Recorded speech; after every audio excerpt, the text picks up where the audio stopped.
नमस्कार साथियों, आप सभी का एक बार फिर से हार्दिक अभिनंदन है आपके अपने इस YouTube digital platform DElEd academy पर। मैं हूं एस कुमार। आज के इस वीडियो में मैं शिक्षा के उद्देश्य की 6th को पढ़ाने वाला हूं, जिसका नाम है सीखने एवं मूल्यांकन के दार्शनिक आधार। जिसके अंदर हम बात करेंगे कि मूल्यांकन क्या होता है, आकलन क्या होता है, मापन क्या होता है, परीक्षा क्या होती है, यानी कि सभी मूल्यांकन के पहलुओं की बात करेंगे। सीसी के जो उपकरण हैं उसके बारे में बात करेंगे।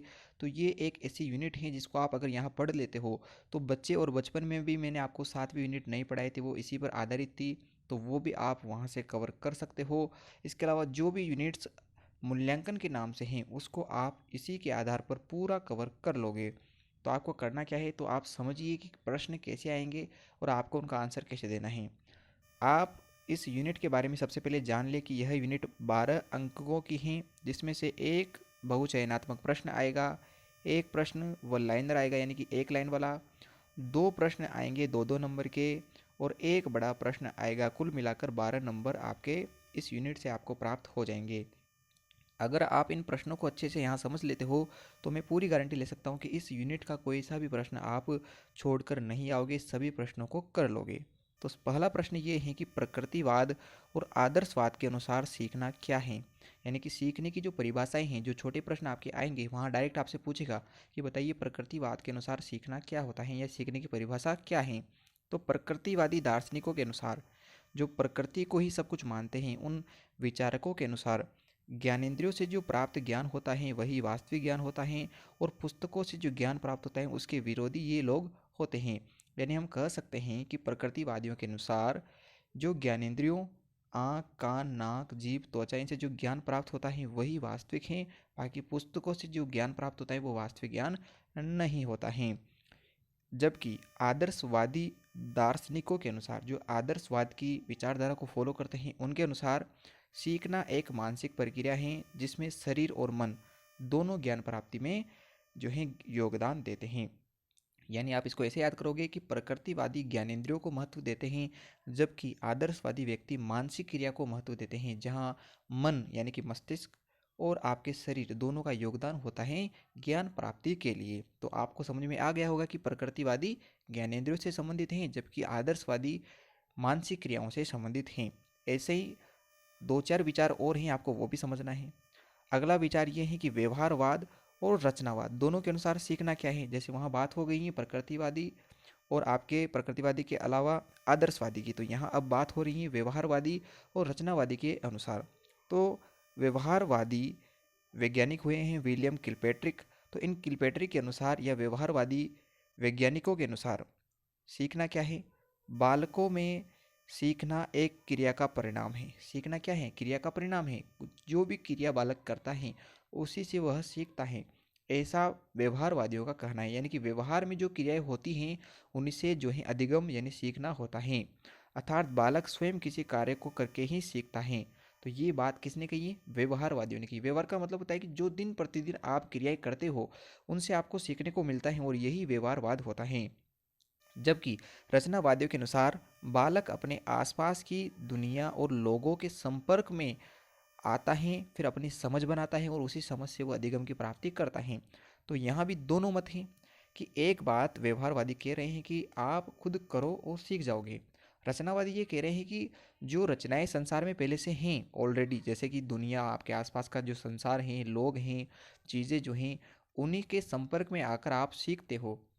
तो ये चार बातें हो चुकी हैं। प्रकृतिवादी के अनुसार ज्ञानेंद्रियों से सीखता है मनुष्य, आदर्शवादियों के अनुसार मानसिक क्रियाओं से सीखता है, व्यवहारवादियों के अनुसार स्वयं करके सीखता है, और रचनावादियों के अनुसार अपने आसपास की चीज़ों से सीखता है।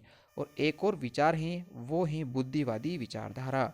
इस बुद्धिवादी विचारधारा में क्या कहा गया है ज्ञान के बारे में वो समझ लेते हैं। तो बुद्धिवादी विचारधारा ज्ञान की अवधारणा क्या है। इनके अनुसार ज्ञान का स्रोत व्यक्ति का स्वयं का मस्तिष्क है। यानी ज्ञान मनुष्य के मस्तिष्क के अंदर ऑलरेडी पहले से हैं। ज्ञान की व्याख्या तर्क और अनुभव से की जाती है। जैसे जैसे व्यक्ति लॉजिक लगाता रहता है, अपने तर्क करता रहता है, विचार करता रहता है, और जो अपने अनुभव हैं उनके आधार पर जो है ज्ञान का जो है उसके अंदर विस्तार होता है, ज्ञान की वृद्धि होती है। तो ये मानना है। 5 विचार हैं। आप अगर शब्दों पर जाओगे तो सीखोगे, वरना इन चीज़ों को रटना पड़ता है। अब मैं वापस एक बार और बोल देता हूँ कि प्रकृतिवादी मानते हैं कि ज्ञान जो है ज्ञानेंद्रिय से प्राप्त होता है। आदर्शवादी मानते हैं कि ज्ञान मानसिक क्रिया से प्राप्त होता है। व्यवहारवादी मानते हैं कि ज्ञान खुद करके बालक सीखता है। रचनावादी मानते हैं कि ज्ञान आसपास की चीज़ों से मिलता है, जबकि बुद्धिवादी मानते हैं कि ज्ञान व्यक्ति के अंदर मस्तिष्क में स्वयं पहले से है, उसको तर्क और अनुभव से सीखा जा सकता है। तो ये 5 विचारधाराएं हैं। आप समझ जाओगे तो आपका कल्याण है, अन्यथा आपको पेपर में ये प्रश्न नहीं आएंगे। फिर आप अपने मन से कुछ भी जो है बनाकर लिख कर आ सकते हो।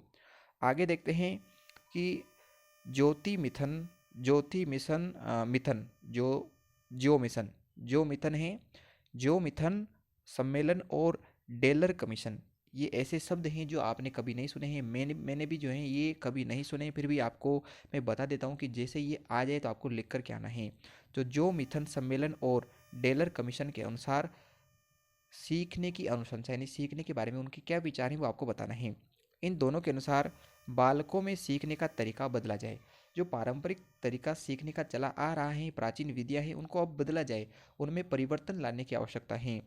शिक्षण अधिगम प्रक्रिया यानी सीखने जो सिखाने की प्रक्रिया है उसके अंदर शिक्षक केंद्रित उपागम यानी टीचर सेंटर्ड अप्रोच जो है, टीचर जहाँ मुख्य आदमी होता है सिखाने के लिए, उसको छोड़कर उसके स्थान पर विद्यार्थी केंद्रित उपागम यानी कि लर्नर सेंटर्ड अप्रोच का प्रयोग करना चाहिए।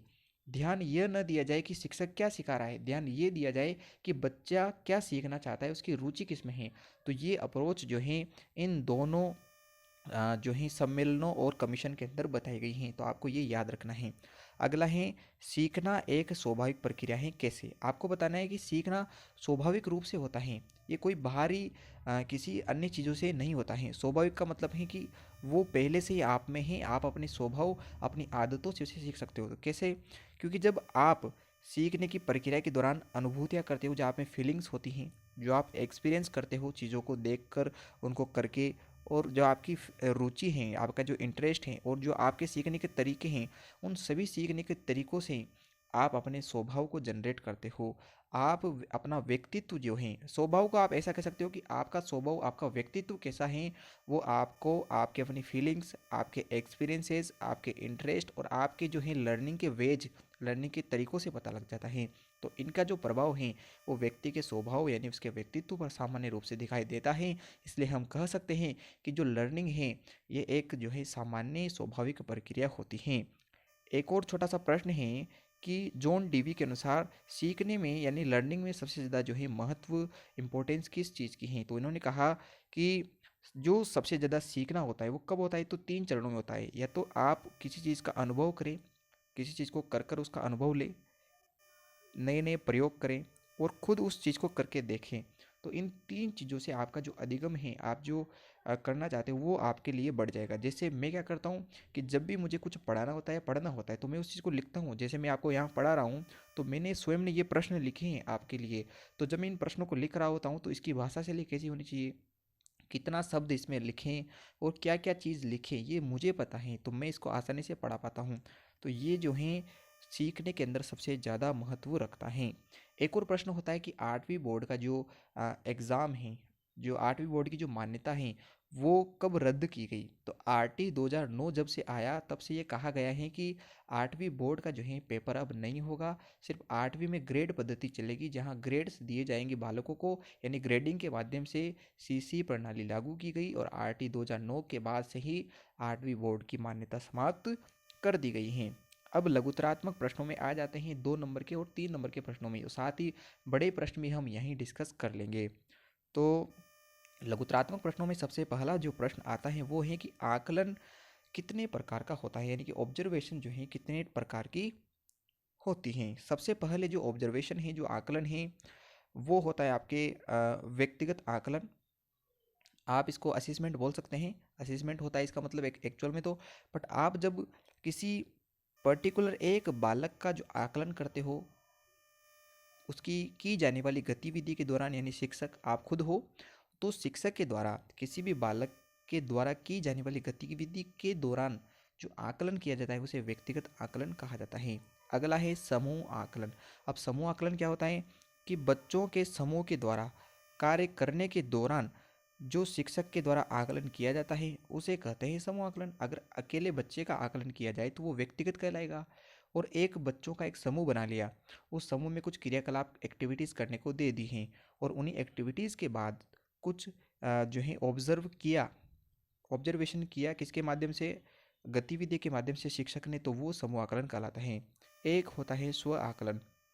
स्व आकलन क्या होता है कि बालक द्वारा स्वयं के कार्यों का मूल्यांकन करने के लिए जो आकलन किया जाता है, स्वयं ने कितना सीखा, क्या मुझे याद है या नहीं है, इसके लिए जो आप खुद का मूल्यांकन करते हो वो कहलाता है स्व आकलन। अब स्व आकलन का मैं आपको बताता हूँ कि आपने कुछ भी पढ़ा, जब आप उसके पढ़ने के बाद एमसीक्यू सोल्व करते हो और आप उन प्रश्नों का जवाब दे पाते हो तो आप अपना स्व मूल्यांकन कर रहे होते हो। अगला होता है सहपाठी आकलन। अब सहपाठी आकलन क्या होता है, तो ये पीर मूल्यांकन, पीर असेसमेंट होता है, पीर इवेल्यूशन होता है। तो इसमें समझने की बात ये है कि एक बच्चे के द्वारा दूसरे बच्चे के बारे में जो विचार होते हैं, जो उसके मूल्य होते हैं, उन्हीं को आप सहपाठी आकलन कहते हो। तो ये 4 प्रकार होते हैं आकलन के। इसके बाद आपको एक प्रश्न आएगा कि जवाबदेही क्या होती है और जवाबदेही के प्रकार कितने होते हैं। जवाबदेही का सामान्य अर्थ होता है कि अपने कर्तव्यों की पालना और अनुशासन में रहते हुए चीज़ों को जो करना ही जवाबदेही कहलाता है। अब जवाबदेही के 4 प्रकार होते हैं। जवाबदेही हो सकता है कि कानून के प्रति आपको जवाबदेही हो, कानून के प्रति यानी कि कानून के नियमों का उल्लंघन आप न करें, उसके उनके नियमों की पालना करें। जैसे एक व्यक्ति जो है उसको कानून के नियमों की उल्लंघन नहीं करना चाहिए, चाहे यातायात के कानून हो, चाहे वो आपके किसी व्यक्ति से संबंधित अधिकारों के रिलेटेड कानून हो। अगला है प्रशासन का सहयोग हमेशा करें। जो भी प्रशासन है, जो भी गवर्नमेंट है, उसका सहयोग करें, ऐसी प्रवृत्ति व्यक्ति में होना चाहिए। अगला है वित्तीय जवाबदेही। कितना खर्च हुआ, कहाँ खर्च किया, किस पर खर्च किया जा रहा है, इन सभी का जो है व्यक्ति को ब्यौरा रखना चाहिए, उसकी डिटेल उसके पास होना चाहिए। और नैतिक कर्तव्यों का पालन करे। तो ये 4 तरह की जवाबदेही होती हैं, कानून के प्रति, प्रशासन के प्रति, वित्तीय जवाबदेही और नैतिक जवाबदेही। नैतिकता का मतलब होता है कि किसी काम को आप अपने दिल से करें, आप उसको अपना कर्तव्य समझे, ऐसा ना समझे कि वो आपका काम नहीं है। जैसे किसी बूढ़ापे में बूढ़े व्यक्ति की सेवा की आपने, तो आप उस बूढ़े व्यक्ति की सेवा करते हो तो ये आपका नैतिक कर्तव्य है, आपको फोर्स नहीं किया जा रहा है कि आप उसकी सेवा करो। तो ऐसे कुछ कार्य होते हैं जो व्यक्ति के स्वयं के कर्तव्य हैं, उस पर बिना किसी दबाव के अगर वो कार्य कर पाता है तो वो अपने नैतिक कर्तव्यों का पालन कर रहा होता है। एक और जो प्रश्न है वो सर्वाधिक पूछा जाता है कि मूल्यांकन और आकलन में क्या अंतर है, difference between assessment and evaluation. तो ये काफ़ी अच्छा प्रश्न है समझने की दृष्टि से। तो सबसे पहले समझते हैं कि आकलन जो है एक रचनात्मक प्रक्रिया है और मूल्यांकन योगात्मक है। रचनात्मक का मतलब है कि बालक जब सीख रहा होता है उस दौरान जो होता है तो उसे कहते हैं रचनात्मक आकलन। और योगात्मक का मतलब होता है कि जो एंड वाली जो प्रोसेस होती है कि सब कुछ पढ़ लिया और जब आपने परीक्षा के माध्यम से कुछ देखा तो कि पता लगा कि हाँ इसको इतना ही आया और इसको नहीं आया, तो ये जो चीज़ हैं वो मूल्यांकन में होती हैं। तो रचनात्मक तो होता है आकलन और योगात्मक होता है मूल्यांकन। विद्यार्थी का अधिगम इसमें देखा जाता है, किसमें, आकलन के अंदर। तो आकलन में क्या होता है कि सीखने के दौरान बालक ने कितना सीखा या नहीं सीखा, कहाँ कमजोरी है, ये आकलन में देखा जाता है। जबकि शैक्षिक कार्यक्रम और विद्यार्थी की जो उपलब्धि है, शैक्षिक कार्यक्रम यानी कि कैसे पढ़ाना है, क्या पढ़ाना है, क्यों पढ़ाना है, ये और इसके अलावा कि बालक ने कितना अचीव किया, ये दोनों चीज़ें मूल्यांकन के अंदर देखी जाती हैं। शिक्षण की प्रक्रिया के दौरान जो प्रक्रिया चलती हैं, वो जो क्रिया होती हैं वो आकलन होती हैं। जबकि जो पाठ्यक्रम की समाप्ति के बाद जो क्रिया होती हैं उसे कहते हैं मूल्यांकन। पढ़ने के साथ साथ पढ़ाने के साथ साथ जो क्रिया चलती है वो आकलन वाली होती हैं। और पढ़ने पढ़ाने के अंत में, एंड में जो प्रोसेस होती हैं जिसके माध्यम से आप जो बालक की उपलब्धि, प्रगति, ये सब चेक करते हो, तो ये मूल्यांकन के अंदर होता है। आगे वाला प्रश्न देखते हैं, रिपोर्टिंग और पृष्ठ पोषण देना क्या होता है। ये प्रश्न आपकी सीरीज़ में, आपकी बुक में इतना कॉम्प्लिकेटेड दिया हुआ है, बट मैंने इसको बहुत ही सामान्य शब्दों में निकाल कर आपको बता रहा हूँ। इसको समझना ऐसे है कि रिपोर्टिंग आपको करनी है। रिपोर्टिंग का मतलब क्या होता है, आपको किसी व्यक्ति के पास जाकर सूचना देनी होती है, ये रिपोर्टिंग है। मैं आपको समझाता हूँ कि इसको हम कैसे लिख कर आएंगे। तो इसमें क्या होता है कि एक रिपोर्ट कार्ड तैयार किया जाता है, एक रिपोर्ट बनाई जाती है जिसमें बच्चों के जो प्रदर्शन है, बच्चों ने क्या क्या किया, इसके अलावा जो आयोजित होने वाले टेस्ट होते हैं, परीक्षाएं होती हैं, उनके प्राप्तांक और ग्रेड आदि की जानकारी इसमें लिखी जाती हैं। किसके द्वारा, शिक्षक के द्वारा। रिपोर्टिंग में बालकों के बारे में यह बताया जा सकता है कि बालक किस तरह और कितना सीख पा रहा होता है, कैसे सीखा और कितना सीखा। यही रिपोर्टिंग का मुख्य कार्य है, इसलिए तो आपने रिपोर्टिंग की है, उसके बारे में जानकारी प्राप्त की है कि आप ये जानना चाहते हो कि उसने कैसे सीखा और कितना सीखा। वो दोनों चीज़ें आपने आपको जो है जानकारी प्राप्त करनी होती हैं, यही रिपोर्टिंग कहलाती हैं। इसके अलावा एक होता है पृष्ठ पोषण देना। अब पृष्ठ पोषण में क्या है कि बालकों को सीखने की प्रक्रिया में क्या क्या कठिनाइयाँ आ रही हैं और इनका समाधान कैसे किया जाए, कैसे ढूंढा जाए। तो इस चीज़ के बारे में जिस माध्यम से पता लगता है वो है पृष्ठ पोषण। पृष्ठ पोषण मतलब सामान्य प्रश्नों का जवाब बालक दे पा रहा है या नहीं दे पा रहा है, इन्हीं को हम पृष्ठ पोषण वाले प्रश्न कहते हैं।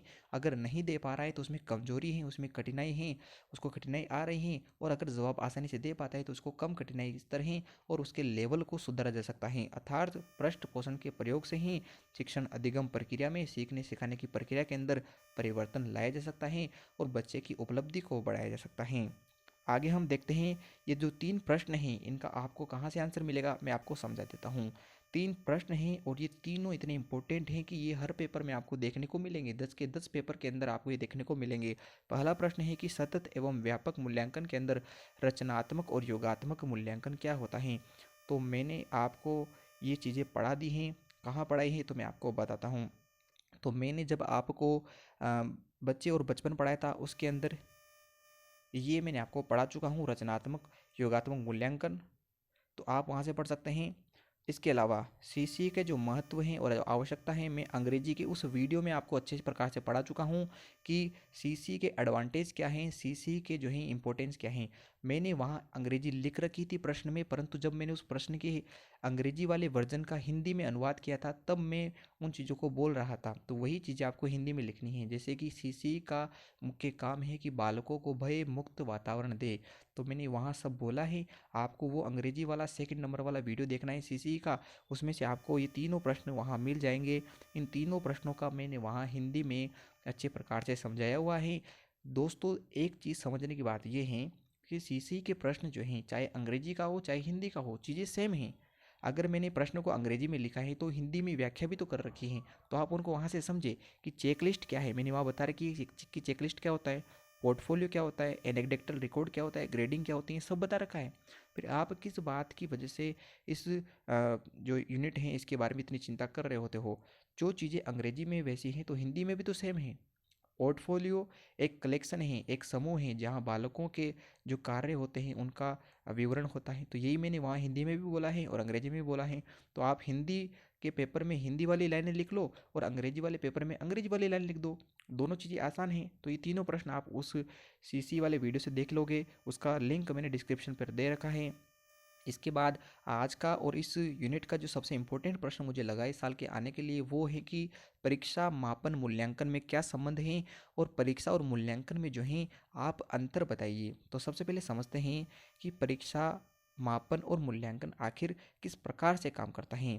तो मूल्यांकन दोस्तों क्या होता है, मूल्यांकन होता है मापन के साथ साथ मूल्यों का निर्धारण करना। यानी कि हम कह सकते हैं कि मूल्यांकन होता है मापन यानी कि अंकों का निर्धारण। सबसे पहले अंक बताना और आपने जो है परीक्षा करवानी है। तो परीक्षा के माध्यम से जब आप व्यक्ति की उपलब्धियों को जानते हो और उसको कितना ज्ञान प्राप्त हुआ उसको आप अंकों से जानते हो, तो यही चीज़ मूल्यांकन कहलाती है। तो 3 चरण हैं, तीनों का संबंध होता है। कैसे होता है, तो प्रथम चरण में सबसे पहले परीक्षा ली जाती है, फिर द्वितीय चरण में परीक्षा के बाद उसके परिणाम से मापन किया जाता है और तृतीय चरण में जो है उसके परिणाम को जारी करके उसकी प्रगति उपलब्धि इन सभी को देखा जाता है। तो इनके बारे में बात करते हैं कि प्रथम द्वितीय तृतीय चरण होता क्या है, इनको कैसे करवाया जाएगा। तो प्रथम चरण जो है जहाँ परीक्षा आयोजित होती हैं, तो परीक्षाओं के आयोजन के माध्यम से बालक बालिकाओं के ज्ञान की जानकारी ली जाती है। द्वितीय चरण जो होता है इस चरण में अंकों द्वारा मूल्यों का निर्धारण किया जाता है। यानी कि जो उसने कुछ सीखा उसके जो मूल्य हैं उन मूल्यों को अंकों के माध्यम से लिखा जाएगा। यानी कि विद्यार्थी की उपलब्धि को अंकों के माध्यम से प्रदर्शित किया जाएगा, यही मापन होता है। और तृतीय चरण में मूल्यांकन होता है। तो मूल्यांकन के माध्यम से छात्र की प्रगति को देखा जाता है कि पहले इसको कितना आता था और अभी इसको जो है कितना आता है, और साथ में इसकी उपलब्धि जो है बढ़ी या घटी है, तो इसकी भी जो है संपूर्ण जानकारी मूल्यांकन के माध्यम से प्राप्त हो जाती है। और इसका एक अंतिम जो बिंदु था वो ये था कि परीक्षा और मूल्यांकन में अंतर क्या है, difference between exam and evaluation. तो इसको समझते हैं कि केवल ज्ञान के लिए आप परीक्षाओं का आयोजन करते हो और ज्ञान के साथ साथ कौशल, प्रगति, उपलब्धि, इन सभी को जांच करने के लिए आप मूल्यांकन करवाते हो। सीमित क्षेत्र में होती हैं परीक्षा। सीमित क्षेत्र यानी कि यह सिर्फ शैक्षणिक क्षेत्र की उपलब्धियों का पता लगाती हैं, जबकि इसका क्षेत्र व्यापक होता है मूल्यांकन में, और शैक्षणिक के साथ साथ सह शैक्षणिक दोनों का समावेश इसके अंदर होता है। परीक्षा लिखित, मौखिक या प्रायोगिक हो सकती हैं, जबकि मूल्यांकन के भी इसी तरह कई उपकरण होते हैं, जैसे चेकलिस्ट हो गई, पोर्टफोलियो हो गया, एनेक्डेक्टल रिकॉर्ड हो गया, ग्रेडिंग हो गई, व्यक्तिगत मूल्यांकन। ये तो बहुत सारी चीज़ें होती हैं मूल्यांकन के अंदर भी। और अंतिम बात है कि निश्चित समय के लिए ही चलने वाली जो प्रक्रिया है वो परीक्षा कहलाती हैं। एक 3 घंटे का पेपर होता है, 2 घंटे का पेपर होता है, उसी के अंदर जो परीक्षा है उसके माध्यम से आपके ज्ञान का जो है आधार बता दिया जाता है। परंतु मूल्यांकन आजीवन चलने वाली प्रक्रिया है, सिर्फ पढ़ाई के क्षेत्र में ही नहीं होती हैं, हर क्षेत्र में मूल्यांकन होता है। हर कोई आपकी वैल्यू आंकता रहता है ज़िंदगी भर, आपके माता पिता, आप स्वयं भी। तो इसलिए मूल्यांकन आजीवन चलता रहता है, जबकि परीक्षाएं एक निश्चित समय में चलती रहती हैं। अब आपको कमेंट करके ये बताना है कि इस वीडियो की जानकारी आपको कैसे लगी। आगे कोई भी वीडियो मैं नहीं बनाऊंगा, क्योंकि ये पार्ट छोटा हुआ था तो मैंने इसके ऊपर वीडियो बना दिया है। अब वो समय नहीं है जो आप कहीं वेस्ट करो, तो आप इस अपने जो टाइम है इसको बेस्ट उपयोग करके अपना बेस्ट प्राप्त करने का, अपना बेस्ट देने का सोचें। धन्यवाद दोस्तों।